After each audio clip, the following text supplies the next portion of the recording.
بسم اللہ الرحمن الرحیم۔ السلام علیکم ورحمۃ اللہ وبرکاتہ۔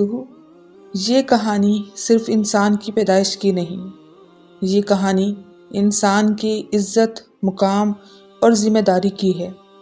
وہ وقت یاد کریں جب نہ زمین پر انسان تھا، نہ شہر، نہ شور، نہ ہجوم، صرف اللہ کی قدرت، فرشتے اور ایک عظیم فیصلہ۔ اللہ تعالیٰ نے فرشتوں سے فرمایا، میں زمین میں ایک خلیفہ بنانے والا ہوں۔ فرشتوں نے عرض کیا، یا اللہ، کیا آپ ایسے کو پیدا کریں گے جو فساد کرے اور خون بہائے؟ اللہ نے فرمایا، میں وہ جانتا ہوں جو تم نہیں جانتے۔ یہ انسان کی عظمت کا پہلا اعلان تھا۔ اللہ نے زمین کے مختلف حصوں سے مٹی لی، کالی، سفید، سرخ، نرم، سخت۔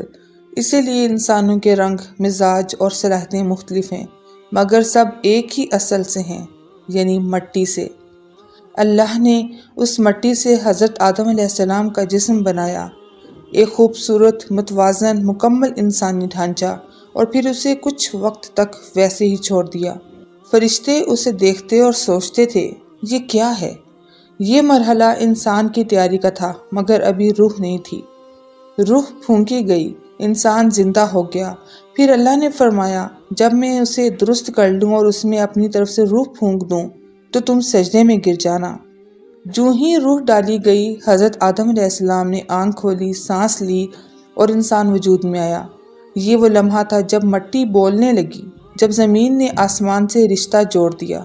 اللہ کے حکم سے تمام فرشتوں نے آدم علیہ السلام کو سجدہ کیا، سوائے ابلیس کے، جس نے تکبر کیا۔ یہ سجدہ عبادت نہیں تھا، تعظیمی تھا، انسان کے مقام کا اعلان۔ اللہ نے آدم علیہ السلام کو تمام چیزوں کے نام سکھائے، علم دیا۔ فرشتے حیران ہو گئے، انسان صرف طاقتور نہیں، علم والا بھی ہے۔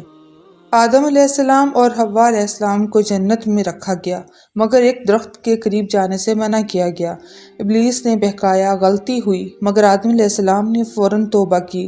اللہ نے توبہ قبول کی، اور یہی انسان کی اصل پہچان بنی، غلطی کرنا مگر پلٹ آنا۔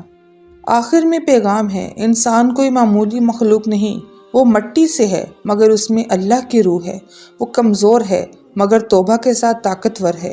ہماری اصل پہچان ہماری غلطی نہیں، ہماری واپسی ہے۔ اگر یہ باتیں دل کو لگی ہوں تو ضرور شیئر کیجیے، شاید کسی کے ایمان کو تازگی مل جائے۔ جزاک اللہ خیر۔